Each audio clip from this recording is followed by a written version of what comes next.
Vampire King installed camera to watch his paralyzed triplets. What he saw the maid doing shocked him. Hello everyone. Before we begin today's story, I have a small favor to ask. Please hit subscribe and turn on the notification bell so you never miss our channel's new videos. It's quick, free, and the best way to support us in bringing you more dramatic stories. Your support means the world to us. Where are you watching from? Drop your city or country in the comments below. Thank you very much. Now let's dive into the story. In a grand castle perched on a remote hill, lived the infamous Vampire King, a ruler of ancient power and wealth, but burdened by a secret sorrow. His triplets, the heirs to his vast empire, had been born paralyzed, locked in their beds, unable to move or speak. Despite his fearsome nature, the king had a soft spot for his children, and he made sure they were cared for by the best of servants. But there was one particular maid, a young woman named Eliza, who had become more than just a caretaker to the triplets. Eliza was quiet, unassuming, and dedicated to her work. She would spend long hours at the side of the children, her eyes filled with empathy and compassion as she gently tended to their needs. However, the Vampire King, ever vigilant and protective of his heirs, began to notice something unsettling.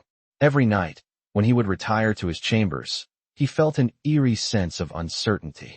He was unsure of Eliza's true intentions, her background, and whether she was as trustworthy as she appeared.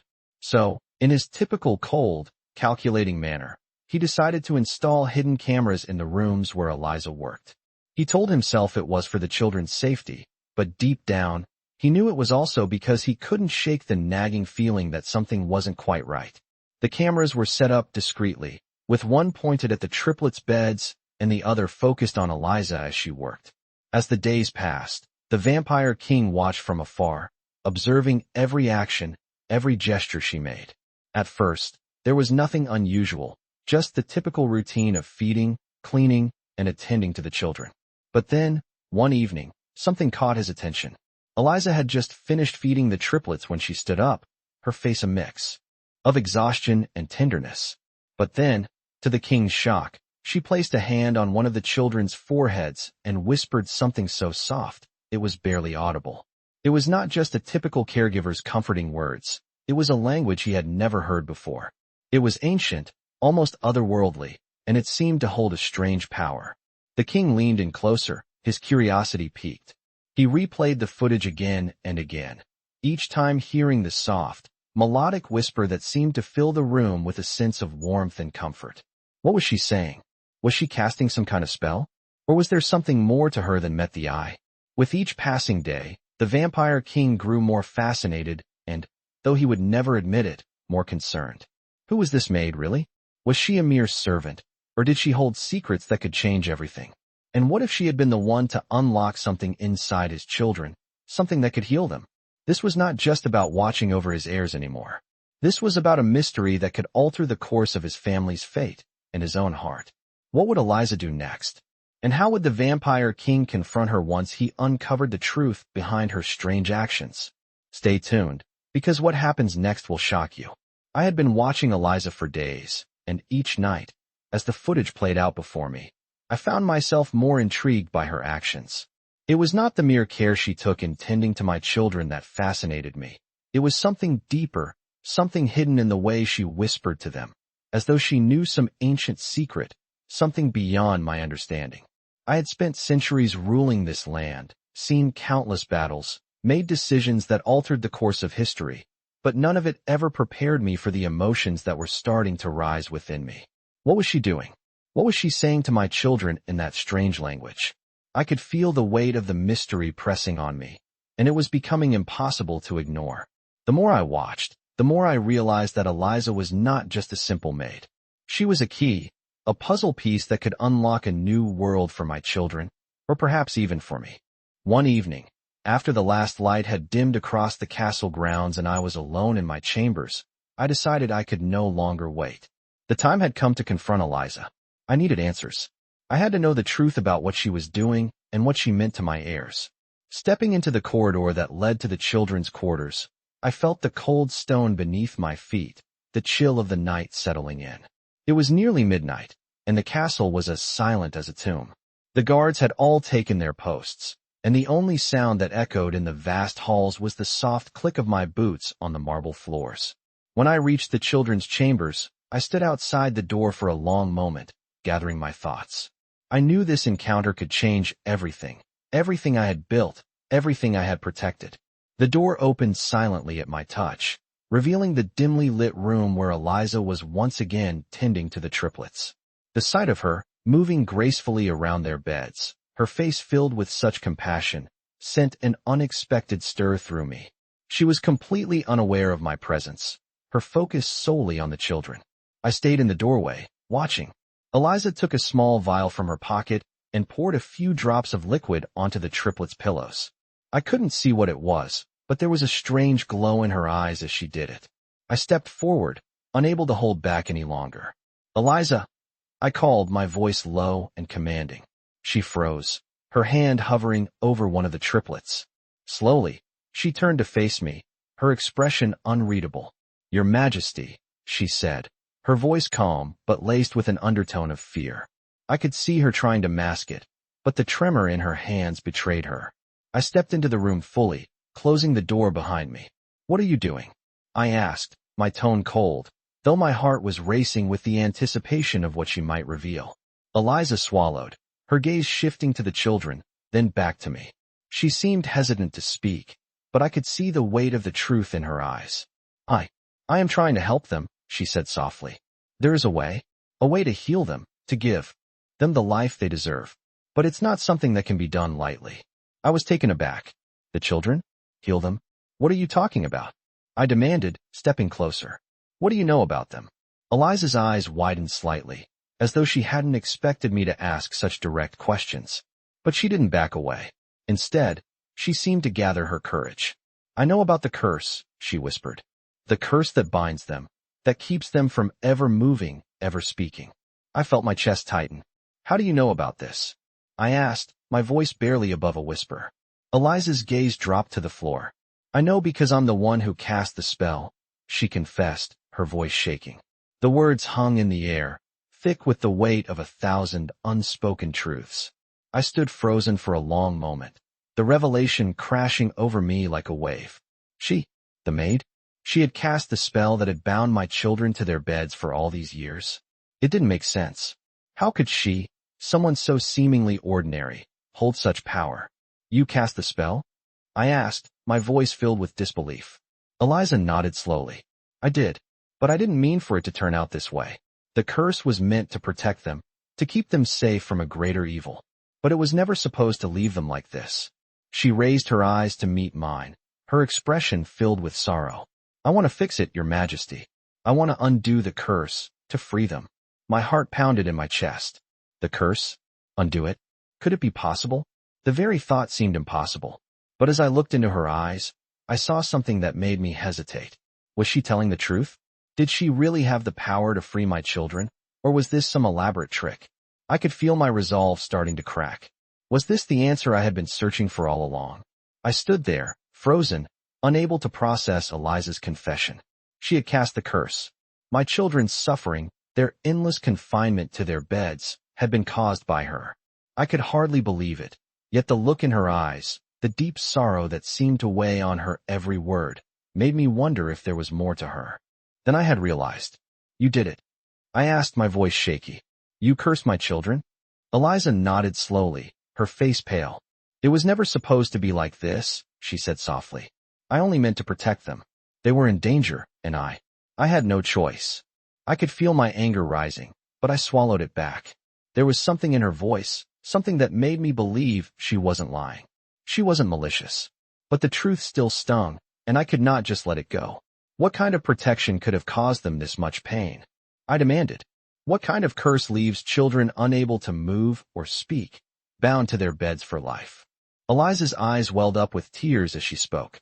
"I didn't know what would happen," she whispered. "I was young, desperate. I thought I could save them from something worse. But the curse, it went wrong. It trapped them.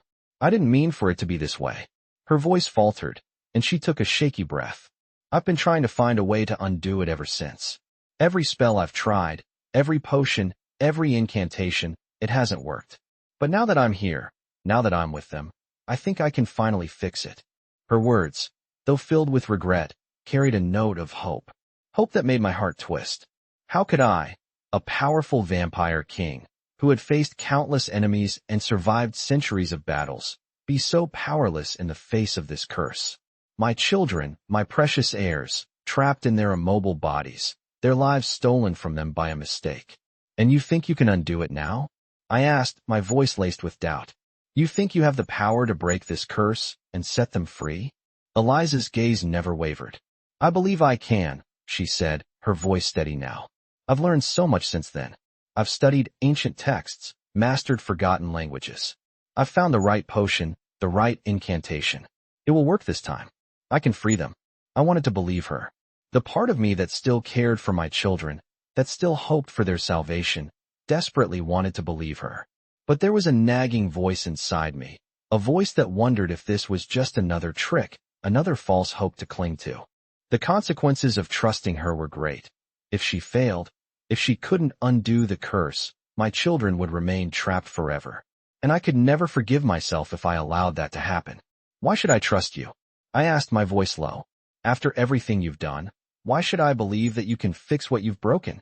Eliza's face softened, and she stepped closer to me, her hands trembling as she spoke. I understand your hesitation, your majesty, she said quietly. I do. But I swear to you, I will do whatever it takes to set things right. I owe it to them. I owe it to you. And I will not rest until they are free. Her sincerity struck me harder than I anticipated. I could see the determination in her eyes, the resolve that had driven her for years to try and fix the damage she had caused. She had made mistakes, yes, but she was willing to make amends. Could I trust her? Could I really allow her to try and break the curse, to risk everything for the chance of saving my children? I was the vampire king, feared by many, revered by all. Yet in this moment, I felt small, vulnerable. I was just a father, desperate to save his children, willing to do anything to give them the life they deserved. I looked at Eliza, at the earnestness in her eyes, and for the first time, I saw her not as a mere maid, but as someone who had been through the same pain and sorrow. Maybe she truly could help them. Do it, I said, my voice steady, though my heart raced. I'm giving you this chance. But if you fail, if my children suffer more because of you. I left the threat hanging in the air, my gaze hard. Eliza nodded solemnly, understanding the weight of my words. I won't fail, she said, her voice resolute. I promise. With that, she turned and walked toward the triplets, preparing herself for the task ahead. I stood at the doorway, watching as she worked, feeling a mix of hope and dread. This was the moment that could change everything. Would she be able to break the curse? Would my children finally be free? Or would we be doomed to live with this nightmare forever? The next few hours would tell. I could only wait and hope that Eliza's words were true. And if not, I would face the consequences, whatever they may be. I stood motionless in the doorway, watching Eliza as she carefully prepared the ingredients for the potion. The air in the room felt thick, as though time itself was holding its breath, waiting for something monumental to happen. Eliza's hands trembled slightly as she worked, but her movements were steady, filled with a determination I had not seen in her before. She was focused entirely on the task at hand, yet I could see the anxiety flickering in her eyes. It was the first time I had ever seen her this vulnerable, and it made me question just how much she had sacrificed for this moment. She had confessed to casting the curse that had trapped my children, and now she was attempting to undo it. Could I trust her? Could she really break the curse that had bound them for so long? I was torn. A part of me wanted to believe her, to hope that this was the solution I had been waiting for. But another part of me, the part that had been hardened by centuries of watching and waiting, was skeptical. What if this was just another trick? What if this potion was just another failed attempt, another mistake? Eliza turned to face me, her eyes dark with concentration, and for the first time since our conversation began, I saw a glimmer of fear. Your Majesty, she said quietly, this will work. I promise. Her voice was filled with conviction, but I could hear the quiet uncertainty beneath the surface. I took a deep breath, my heart heavy. It had better work. I muttered, my voice barely above a whisper. If it doesn't, I couldn't finish the sentence. The thought was too unbearable. She nodded, as if understanding the weight of my unspoken words. I know, she replied softly. But I won't fail. Not this time. I watched as she knelt beside the triplets, her hands gently placing the vial of potion on the table beside them. The children, who had been motionless for years, lay in their beds, their eyes closed and their bodies still. I could almost feel their pain, the weight of their silence pressing down on my chest. They were my heirs, my legacy, and yet they were trapped in a prison of their own bodies, unable to speak, to move, to live a normal life. I could see them as they were when they were born, beautiful, perfect, full of life. But that had all been stolen from them. And now, Eliza was trying to give it back. She slowly began chanting the incantation, her voice low and melodic, each word carrying an ancient power.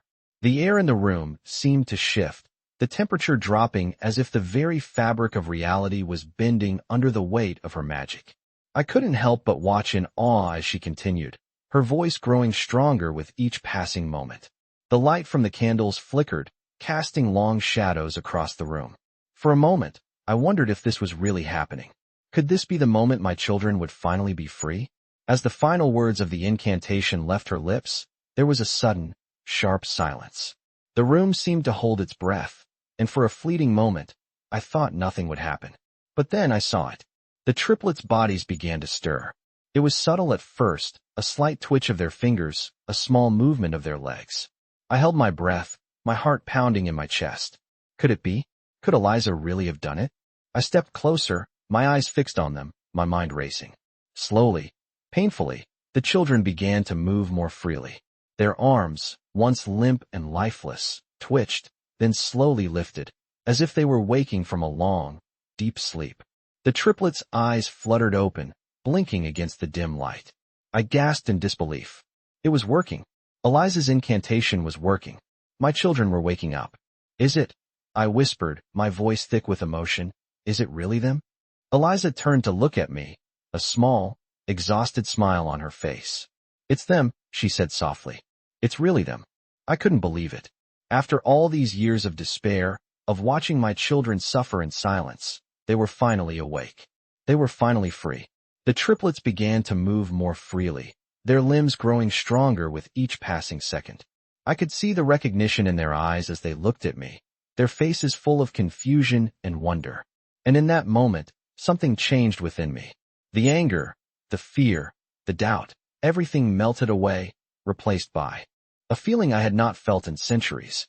Hope. The hope that my children would have the life they deserved, the life that had been stolen from them. I looked at Eliza, who was watching the triplets with a quiet pride. You did it, I said, my voice hoarse. You really did it. She nodded, her eyes tired but filled with relief. I told you I wouldn't fail. As the triplets began to sit up, their movements still slow and unsteady, I realized that everything had changed. The curse had been broken, and a new chapter had begun. A chapter filled with possibilities, with hope, and with a future I never thought I would have again. For the first time in years, I felt something I hadn't felt in centuries. A future. And it was all thanks to Eliza. I stood in the room, still stunned by the sight of my children, my triplets, finally waking up, their faces full of confusion and wonder. The curse had been broken, and I couldn't believe it. After years of watching them trapped in their immobile bodies, lifeless and silent, they were finally free. For the first time in forever, I felt the weight lift off my shoulders. But that sense of relief was only fleeting. As the triplets slowly began to adjust to their newfound freedom, I couldn't shake the feeling that things were far from over. Eliza had done the impossible, but what would come next? What was left to fix? The room was quiet, save for the soft sounds of my children stirring. Eliza, standing a few steps behind me, looked at them with a gentle smile. She was exhausted, and I could see the toll it had taken on her, but there was a quiet satisfaction in her expression. She had done what she set out to do. She had kept her promise. I turned to face her, my mind racing. Eliza, I began, my voice unsteady but filled with gratitude. I don't know how to thank you for what you've done. You've given them back their lives, but there's so much more to be done. Eliza nodded, her smile fading slightly as she stepped closer. I know, she said softly. There's still so much to fix. The curse was broken, but that doesn't mean everything is healed. Your children may be awake now, but they're not the same. They've been trapped for so long, and they need time to adjust. They need care, just like before. But they need more now. healing, support, and answers. I could feel the weight of her words, and I knew she was right. The children were awake, but they were fragile. They had spent their lives lying in beds, unable to move or speak. They would need help relearning everything, from basic movements to simple communication. But that was the least of my worries. What about you? I asked, my voice softening. You've done something extraordinary, Eliza. You've given my children back to me. But what happens now? What will you do? Eliza looked at me, and for the first time since she had entered my life, I saw the uncertainty in her eyes. She was used to being in control, to knowing what came next. But now, for the first time, she was uncertain. I don't know, she admitted quietly. I didn't do this to gain anything, Your Majesty. I didn't do it for fame or wealth. I did it because I felt responsible. Because I've spent so many years trying to undo the damage I caused. And now, I'm here. I've done what I could. But I don't know what happens next. Her vulnerability shocked me. I had seen her as a servant, a mere caretaker of my children. But in that moment, I realized she was so much more. She had carried a burden for years, a weight that had driven her to the edge. She had made mistakes, but she had atoned for them. She had saved my children, and in doing so, she had saved me. You've given us everything, I said, my voice soft but sincere. You don't owe me anything. You've already paid the price for what you did. But if you want to stay, if you want to help them heal, I trailed off, unsure of what to say. Eliza looked at me, her eyes searching mine, and for the first time, I saw something more than the maid who had taken care of my children. I saw a woman who had gone through unimaginable hardship and had come out stronger for it. I don't want to leave, she said softly. I've been running for so long, trying to fix the past, trying to make things right. But now I feel like I found something worth staying for. Her words hit me like a storm. In all my years of ruling, of commanding armies and forging alliances, I had never once thought about what it meant to find something worth staying for. But in that moment, I realized that I had found it. I had found a purpose beyond my throne, beyond my power.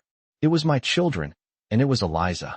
The room was still as my children's movements became more coordinated. The first sign of life, real life, after years of silence. The air seemed to hum with the promise of new beginnings. My children would heal, and with Eliza's help, they would live the lives they deserved. I turned to her, my voice barely above a whisper. You're not leaving. You'll stay and help them. Help me. Eliza nodded, her eyes filled with gratitude. I'll stay. I'll do whatever it takes to help them heal. The decision was made.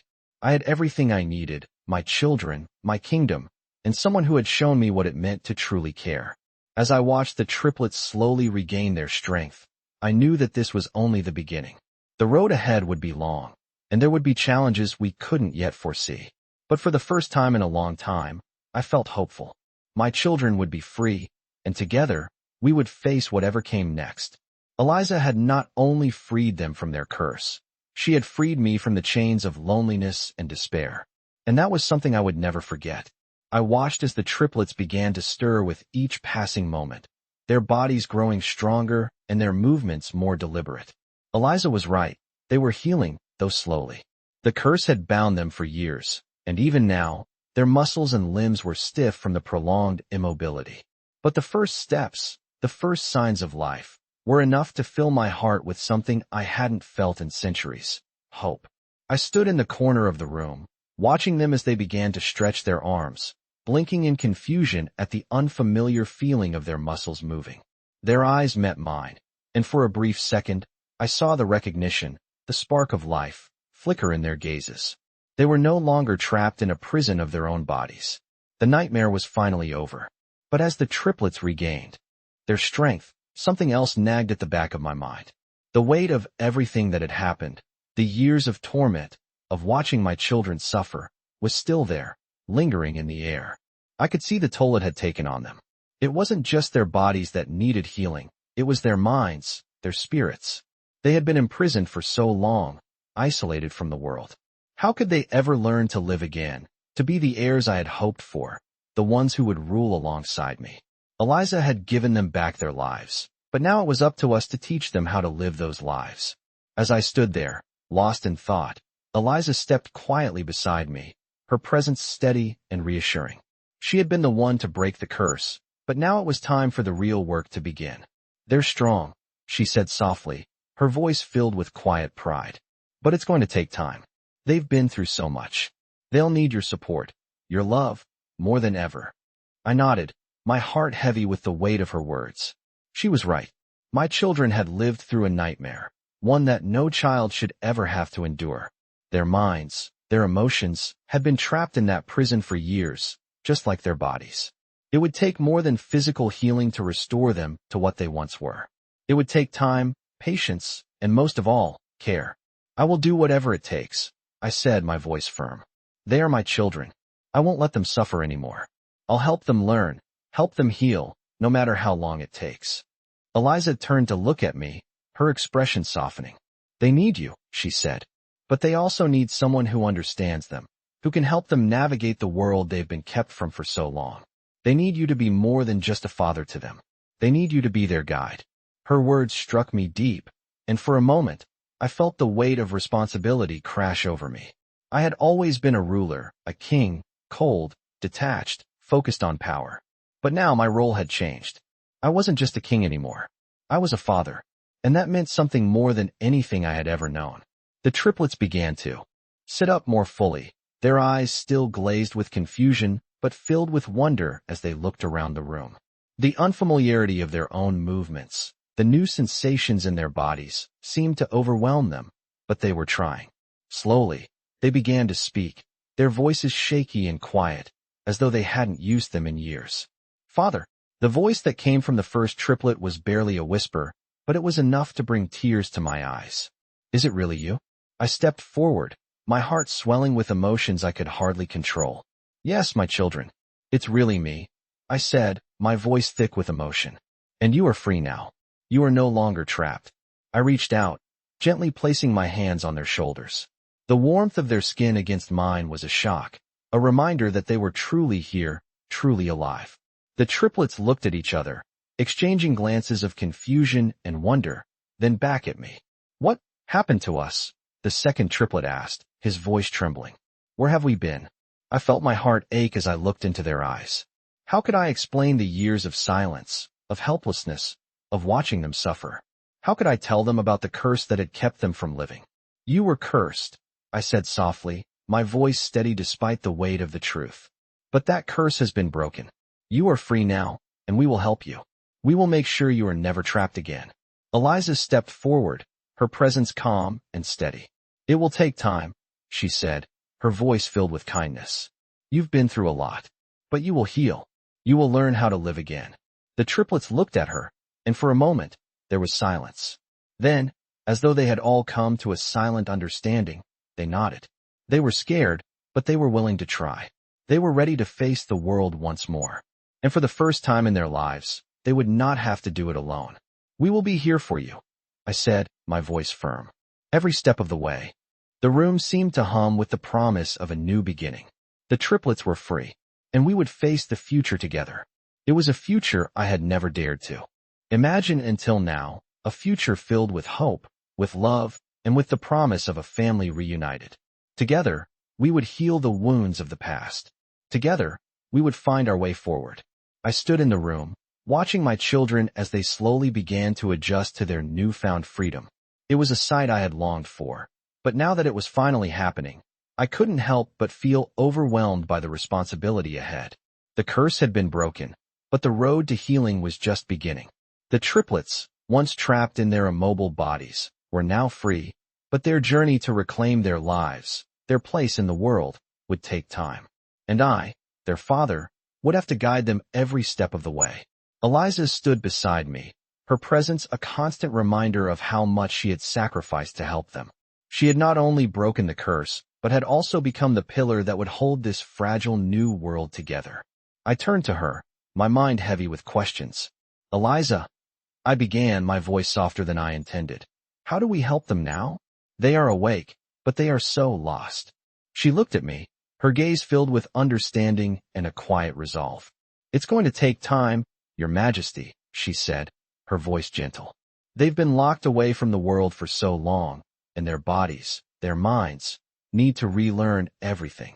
They've missed so much. The first step is to give them the time and care they need to understand who they are now. Her words hit me harder than I expected. My children weren't just physically trapped, they had been isolated from the world, unable to experience life, to grow, to learn. Now, they would have to do it all over again.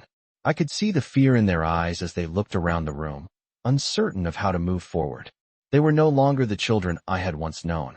They were fragile, vulnerable, and needed my support more than ever. I will do everything I can, I said, my voice resolute. I will help them heal. I'll make sure they understand that they are no longer prisoners. Eliza nodded, her gaze never wavering. They'll need more than just your protection. They'll need to learn how to live, to be a part of the world they've been kept from. That's where you come in, Your Majesty. You have to show them how to live again. Her words were a weight on my chest. I had always been a ruler, a king, but I had never considered what it meant to be a father to these children. I had been so focused on power, on duty, that I hadn't realized how much they needed me in ways I had never understood. I turned back to the triplets, watching as they tried to move, tried to speak. Their bodies were still stiff, their movements slow and uncoordinated, but the determination in their eyes was unmistakable. They were fighting, pushing against the limitations of the curse, struggling to reclaim what had been taken from them. It was both heartbreaking and inspiring. They were strong, stronger than I had realized. But they were also still children, unsure of the world around them, afraid of what lay ahead. We'll start small, Eliza said, as if reading my thoughts. Let them explore. Let them take their time, but be there for them every step of the way. Don't push them too hard, but don't let them retreat either. I nodded, my mind racing with the possibilities. I had always been a strategist, always thinking several steps ahead, but this was different. This wasn't a battle to be won with force or cunning. This was about healing, about helping my children find their way in a world that had passed them by. I stepped forward, my heart heavy with the weight of the future. We'll start with what they know, I said, looking at the triplets. They were once children of this castle, heirs to a great legacy. They will learn to walk, to speak, to live once again. And I will be there to teach them. Eliza's gaze softened, and she gave a small nod. You'll be the father they need, she said quietly. And I will be here to help you, to guide them. The room was silent for a moment, and then the triplets spoke in unison, their voices weak but growing stronger with each word. Father, they said, their voices trembling with emotion. We want to learn. We want to live again. The words hit me like a wave, and for the first time in a long time, I felt the weight of what it meant to be a father. It was not just about ruling a kingdom or wielding power. It was about guiding, protecting, and loving. And in that moment, I realized that I would do whatever it took to help my children reclaim their lives. The road ahead would be long, and the challenges we would face would be great, but I knew we would face them together. And with Eliza's help, we would rebuild what had been broken. The future, once so uncertain, now held a promise. A promise of healing, of growth, and of a family reunited. As I looked at my children, their eyes filled with hope, I knew that this was just the beginning of their journey. And I would be there every step of the way. I watched as the triplets slowly began to adjust to their new reality, their movements becoming more fluid with each passing day. The curse had been broken, but the challenge of reclaiming their lives had just begun. They were no longer trapped in their immobile bodies, but the world they had once known felt so far away. They were confused, unsure of where to begin, and every small step felt monumental. But through it all, they had one thing in abundance: resilience. Despite the uncertainty in their eyes, despite the hesitation in their every move, there was a fire in them that couldn't be extinguished. They wanted to live again. They wanted to experience the world they had been denied for so long. And that was all the encouragement I needed. I had promised them that I would be there for them, and I would not fail them now. Each day, I watched as they struggled, each of them trying to stand, to speak, to do something they hadn't done in years. The first time they managed to take a step, I felt as if the ground beneath me had shifted. It wasn't perfect. One of them wobbled and fell, but they tried again. And that was all I needed to see. They were not giving up. They were fighting for their future, fighting to reclaim everything they had lost. Eliza remained by my side, helping me guide them through the difficult moments. She had become more than just a maid, more than just the woman who had broken the curse. She had become their teacher, their protector, their ally. Her role in their healing was undeniable. "They're doing well," she said to me one evening, as we watched them from the doorway of the room. They're progressing faster than I thought they would. Her voice was calm, but I could hear the pride in her words. She had witnessed their struggles, their fears, and their determination. She knew that what they were accomplishing was nothing short of extraordinary. It's because of you, I said, turning to her. Without you, they wouldn't even be here. You gave them a chance, a real chance at life. Eliza met my gaze, her eyes softening. We gave them a chance, she corrected gently. It's not just me. You've been there for them, every step of the way. You're their father, and you've done what no one else could do. Believe in them. Her words caught me off guard, and for a moment, I felt a lump form in my throat. I had always been a king, cold and distant, focused on duty, on power, on survival.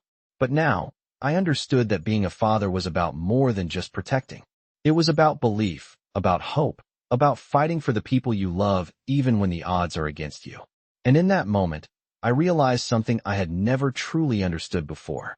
I wasn't just fighting for my children to walk again. I was fighting for their future, for their happiness, for their ability to find their place in this world that had turned its back on them. I turned back to the triplets, who were now sitting up, their faces filled with a quiet determination. Their eyes locked onto mine, and I could see the question lingering there. What comes next? What would life look like for them now? I didn't have all the answers. I couldn't promise them that it would be easy, or that they wouldn't face new challenges. But I could promise them this: they would never be alone again. We will take it one step at a time, I said, my voice steady. You've already come so far. We will work together to help you become the people you were always meant to be. The triplets nodded, their faces filled with a mix of uncertainty and hope. They weren't ready yet. They still had so much to learn, so much to experience. But they were no longer trapped by the curse. They were free. And that was everything. Days turned into weeks, and slowly but surely, the triplets grew stronger.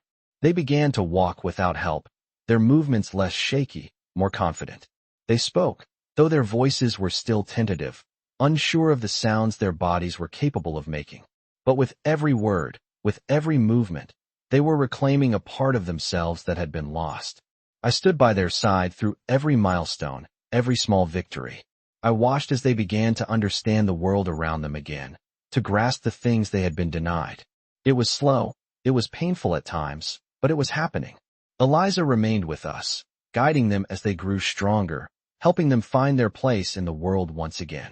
Her presence had become indispensable, but it was more than just her help that made her invaluable. It was her unwavering belief in the triplets, in their strength, that had given them the courage to continue. One evening, after a long day of practice, I found myself sitting with Eliza in the courtyard. The sun had set, and the stars had begun to emerge in the sky. It was peaceful, calm, and for the first time in so long, I felt a sense of peace settle over me. Do you think they'll ever be the same? I asked quietly, my gaze fixed on the stars above. Eliza turned to look at me, her eyes filled with quiet understanding. They'll never be the same as they were before, she said softly. But they will be better. They will be stronger, more determined. And they will be everything you always wanted them to be. I nodded, her words comforting in a way I hadn't expected. It was true.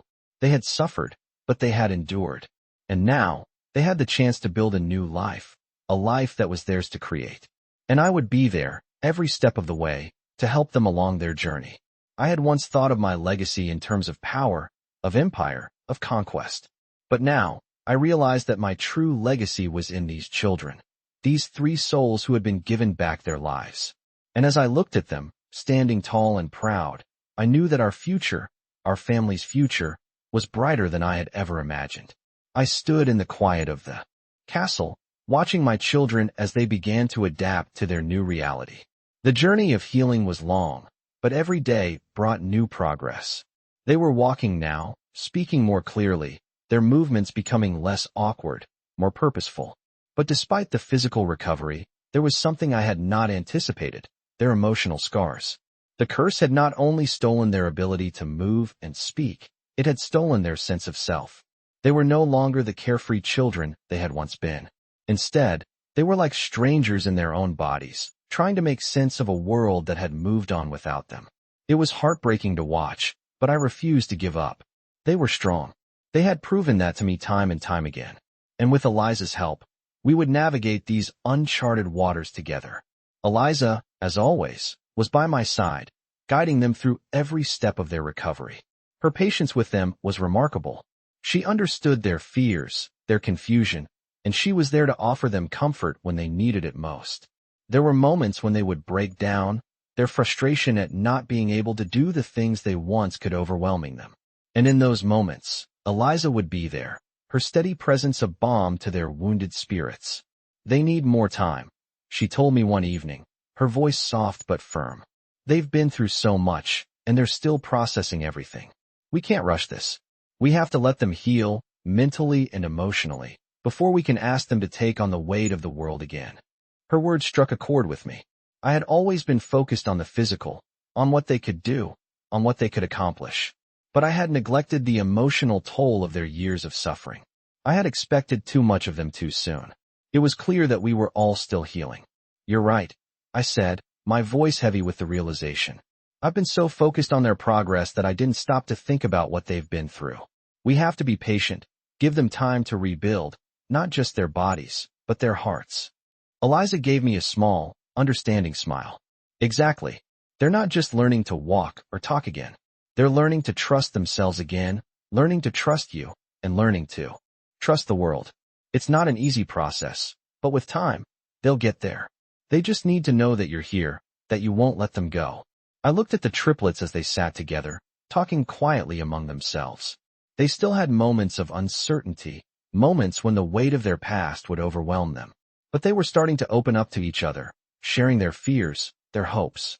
For the first time in a long while, I saw a glimpse of the bond between them that had been broken by the curse. It gave me hope. The healing process was slow, but it was real. There were setbacks, of course, moments when one of them would retreat into silence, or when the fear of their new reality would overwhelm them. But with Eliza's guidance, with my support, they were finding their way. And in turn, I was finding mine. I had never been a father like this before. I had been so focused on my duty as a ruler, so consumed by the weight of the kingdom, that I had forgotten what it meant to be there for my children in their darkest moments. I had forgotten the simple truth that being a parent meant more than protecting. It meant nurturing, guiding, and, most of all, loving. One evening, after the triplets had gone to bed, I found myself standing in the courtyard with Eliza, watching the stars above. The night was calm, the air cool against my skin. It was a peaceful moment, one that felt like a small victory in the midst of everything we had been through. Do you think they'll ever truly be the same? I asked quietly, my voice uncertain. Eliza looked up at the sky for a moment, her expression thoughtful. They'll never be the same as they were before, she said gently. But they'll be better, stronger, more aware of who they are, of what they've overcome. They're learning to live again, not just to survive. Her words resonated with me. I had been so focused on getting them back to who they were, to restoring them to their former selves, that I had forgotten something important. They weren't the same children anymore. And that was okay. They had survived the curse, and they had come out of it stronger, more resilient. They had been through something that would forever change them. But that didn't mean they couldn't find a new path, a new purpose. And I would be there, every step of the way, to help them find it. The road ahead was still long, filled with challenges we hadn't even begun to imagine. But for the first time in a long time, I felt a sense of peace. My children were healing, and I was learning to be the father they needed me to be. Together, with Eliza's help, we would navigate the future, one step at a time. And whatever came next, we would face it together. Because in the end, we were no longer just a king and his heirs. We were a family, and that made all the difference. I stood in the garden, watching as my children slowly began to adjust to their new lives. They were no longer the fragile, immobile children they had once been. They had made great strides, but the healing process was far from over. It was clear now that their recovery wasn't just physical, it was mental and emotional as well. The scars of their past were still fresh, lingering beneath the surface. Despite their progress, they were still haunted by the years they had lost. I could see it in their eyes, the moments of fear, the uncertainty about what the future held for them. They were still children in so many ways, and yet they had experienced something that no child should ever have to endure. They had lived through a nightmare, but they were resilient, and with every step they took, they were proving to me, and to themselves, that they could rise above it. It was going to take time. I had to remind myself of that constantly. They would need patience, support, and most of all, understanding. They weren't just healing from the curse. They were healing from the trauma of their past. Eliza had been a constant presence by my side throughout all of this. Her quiet strength, her unwavering belief in the triplets, had been the anchor that kept them from drifting away. It was her guidance that had helped them take their first steps back into the world, and it was her presence that helped me see what I had been missing. I had been so focused on their physical recovery that I had forgotten about the emotional toll. But Eliza had never forgotten. She had seen the emotional scars they carried, and she knew that those were just as important as the physical ones. As the days went on, the triplets began to open up more. At first, they had been quiet, withdrawn, unsure of how to interact with the world that had changed so much while they had been trapped. But slowly, they started to talk. They started to ask questions about the world outside, about the things they had missed. The curiosity was there, buried beneath the surface. And I could see it. This desire to reclaim the life that had been stolen from them. One evening, after the triplets had gone to bed, Eliza and I found ourselves sitting together in the courtyard. The stars were bright above us, and the night air was cool. It was a moment of quiet, a rare break from the chaos that had defined our lives for so long. "They're starting to ask questions," I said, my voice soft as I watched the sky above. "They want to know about the world, about what they missed." Eliza turned to me, her gaze thoughtful. "That's a good sign," she said gently. "It means they're ready to move forward. They're ready to reclaim their lives." Her words filled me with a sense of hope, but also with fear. Could they truly reclaim everything they had lost? Could they rebuild their lives after everything they had been through? I wanted to believe it. I had to believe it. But it wasn't going to be easy. There would be setbacks, moments when they would fall back into their old fears, their old doubts. But I couldn't let that stop me. I couldn't let that stop them. "I just don't want them to feel like they're running out of time," I said quietly, my mind racing. "I don't want them to feel like they're behind, like they'll never catch up to the world they've missed." Eliza gave me a small, understanding smile. "They won't," she said softly. "Not if you show them that there's no rush. Healing takes time, and they have their whole lives ahead of them." Her words brought me comfort, but also a deeper understanding of what was truly at stake. It wasn't just about physical recovery. It wasn't just about getting them back to where they had been. It was about showing them that they had the time, the space, to heal at their own pace. And that was something I could give them. "You're right," I said, my voice steady. "We'll take it one step at a time, and we'll do it together." As the days passed, I watched my children with a renewed sense of purpose. They were no longer the broken, silent children I had found all those months ago. They were beginning to live again, to reclaim their place in the world. It wasn't perfect. They still struggled, still had moments of doubt and fear. But they were moving forward. And that was everything. We all were. We were healing, together. I didn't know what the future held. I didn't know what challenges we would face along the way. But I knew one thing for certain. We would face them together. The road ahead would be long, but we had made it this far. And together, we would keep moving forward. We would rebuild, step by step, until we were whole again. The journey had only just begun, but for the first time in a long time, I felt hopeful about what lay ahead. With Eliza by my side, with my children by my side, I knew we could face anything. And that thought brought me peace. I stood by the window, watching as the first light of dawn broke through the horizon, casting a soft glow over the castle grounds.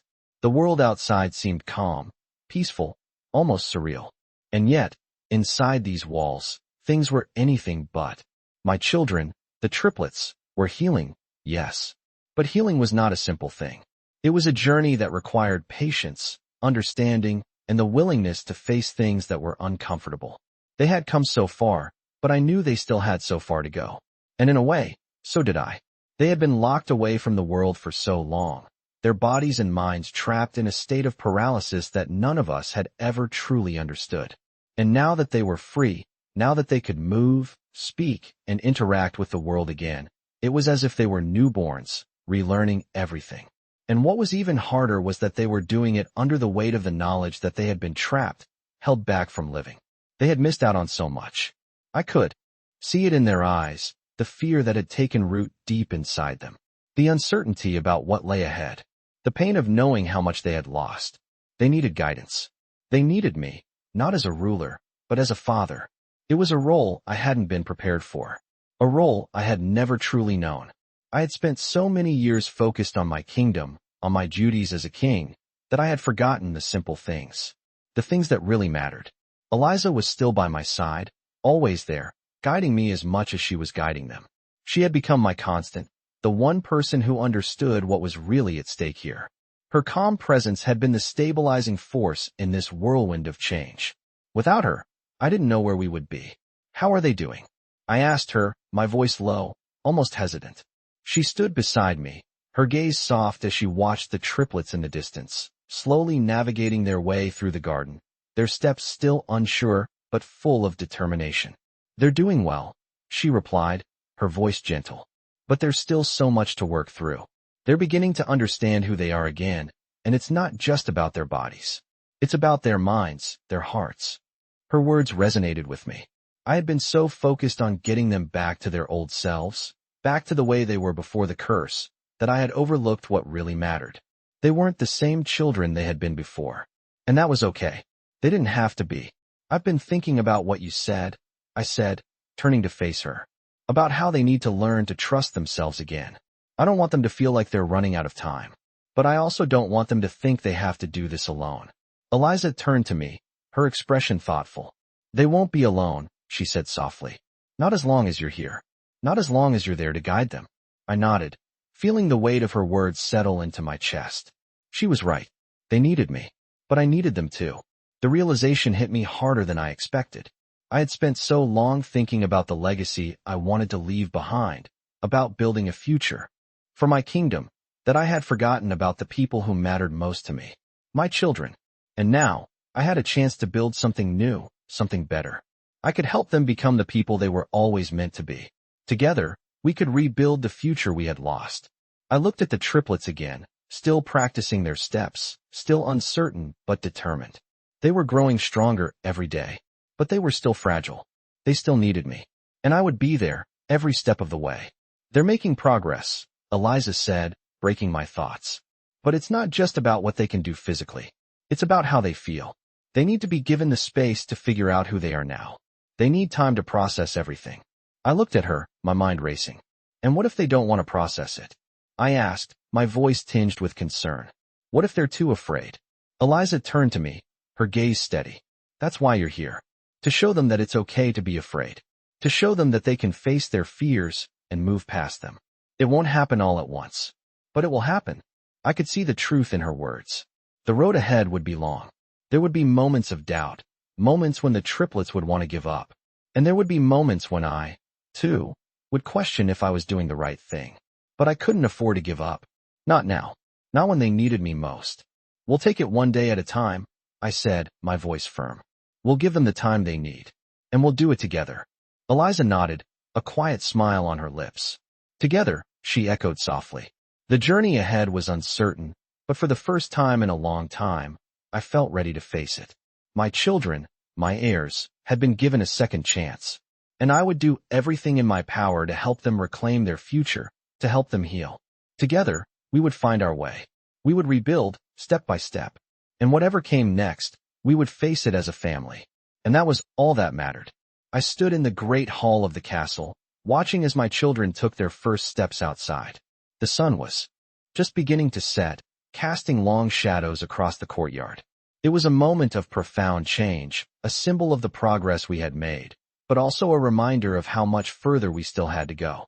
The triplets, once trapped in their own bodies, were now free, moving under their own power, their faces alight with cautious excitement as they explored the world they had been kept from for so long. But there was still something in their eyes, a shadow of fear, uncertainty. They were still adjusting to the reality of their freedom, still unsure of how to navigate this new world. And I couldn't blame them. It had been years since they had seen the outside world, and now, every new experience was overwhelming. The journey ahead of us was not just about physical recovery. It was about helping them understand who they were in this new world, what their place in it was. It was about helping them reclaim their identities. As I watched them, Eliza came to stand beside me. Her presence had been a constant throughout this process, and I could feel her calm, steadying influence. She had become more than just a maid. more than just someone who had broken the curse.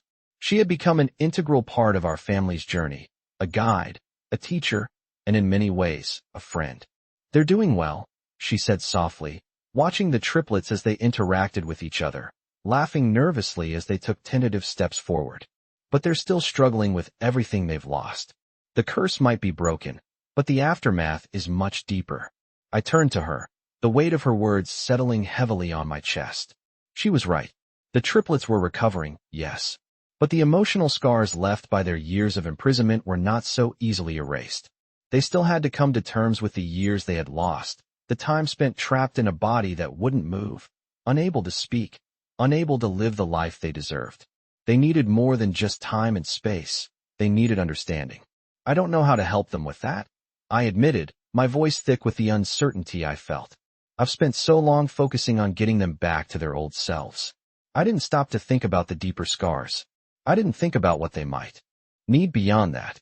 Eliza's gaze softened. "It's not about going back to who they were," she said gently. "They'll never be the same, and that's okay.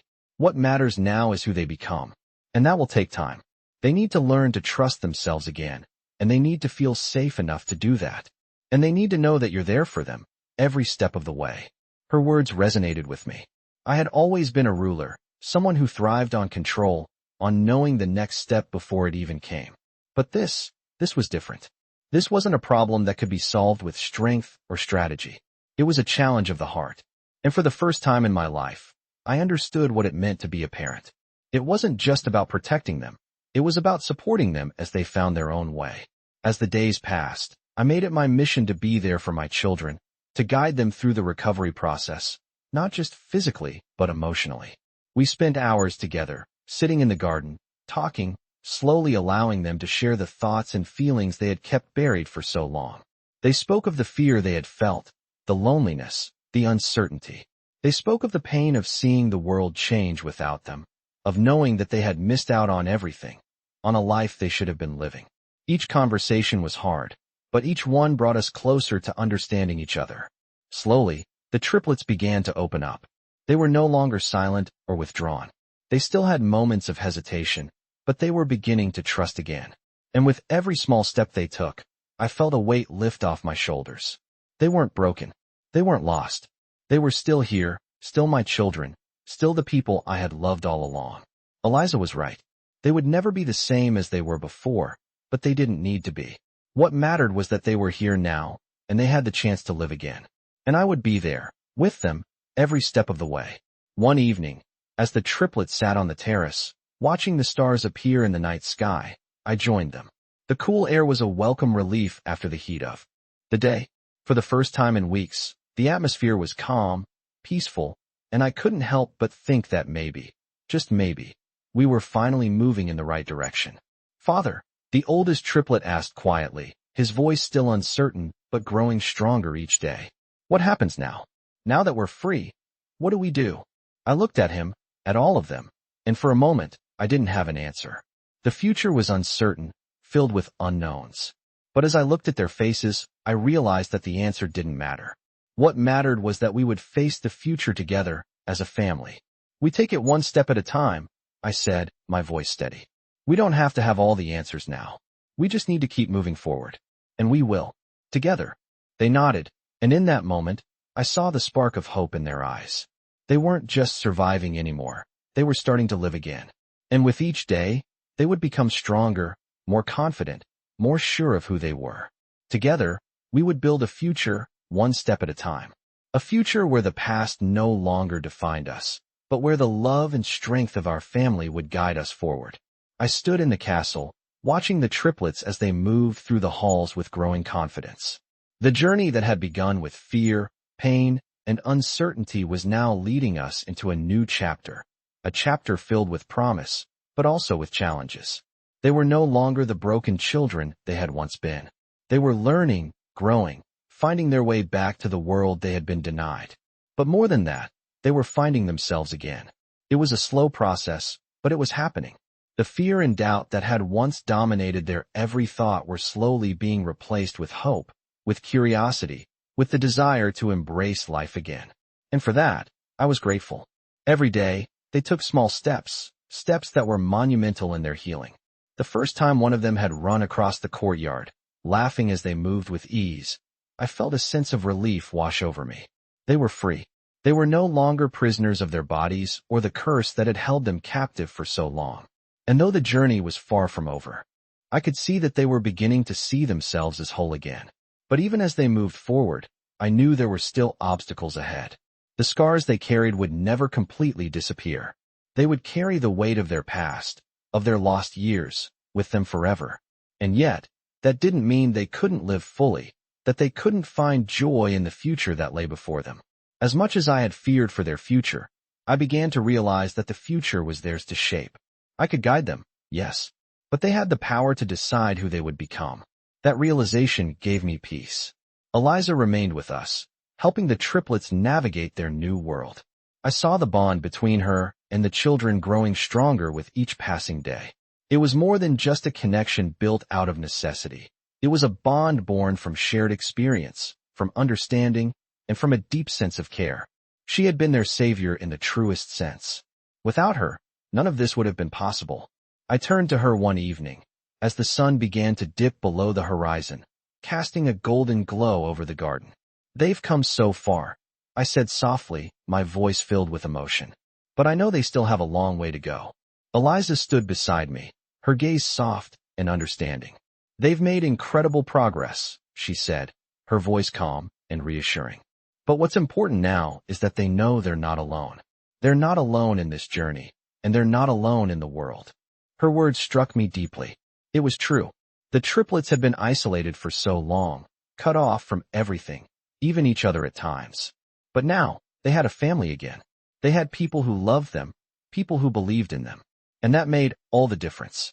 "I never thought I'd be able to say this," I admitted, turning to face her. "But I'm proud of them. I'm proud of what they've become, and of what they will continue to become. I never thought we'd get here, but now that we are, I'm starting to believe that they can have the future they deserve." Eliza smiled, her eyes shining with pride. "You've always believed in them," she said softly. "You've always been there for them. And that's what's made the difference." I nodded, feeling the weight of her words settle in. I had been so focused on the curse, on the pain they had endured, that I had forgotten the most important thing. I had forgotten to believe in their potential, in the strength that lay within them. But now I saw it clearly. They were not just survivors. They were warriors in their own right. Warriors who had fought for their freedom and who would continue to fight for their place in the world. The path ahead would still have its difficulties. They would still face challenges, setbacks, moments of doubt. But they had each other. And they had me. Together, we could overcome anything. The castle was quiet as we walked through the halls that evening, the soft sounds of our footsteps echoing in the distance. The world outside had changed, and so had we. The triplets were no longer children trapped by a curse. They were young adults, learning to live in a world that had once seemed so distant, so unreachable. They were learning to walk again, to speak again, to dream again. And that was something to be celebrated. As I looked at them, standing together, I felt a sense of pride that I had never known before. They were my children, my legacy, and they had come so far. And now, as we stepped into the future together, I knew one thing for sure. They would never be alone again. We would face whatever came next as a family, and we would do it with strength, with love, and with the knowledge that we had already overcome the greatest challenge of all, ourselves. Vampire stories have long captivated audiences with their mysterious and thrilling elements. In this tale, a vampire king's children, once cursed to a life of immobility, are given a second chance at life thanks to the unexpected intervention of a dedicated maid. As they awaken, they must overcome the scars left by years of confinement, learning to navigate a world that has passed them by. Through the strength of family, the bond of love, and the unwavering support of their father and the maid, the triplets embark on a journey to reclaim their future. These vampire stories explore not just the supernatural, but the emotional and psychological journey of healing after unimaginable hardships. The struggles of the triplets remind us that even those cursed by darkness can find hope and strength, proving that even in the most unlikely places, the heart can heal. With the Vampire King's guidance, the children embrace the future ahead, stepping into a world they had once been forbidden to enter. As they face the challenges ahead, the power of love, trust, and resilience shines through, making this one of the most compelling vampire stories. Join them as they discover that no matter how dark the past, the future can still be full of light.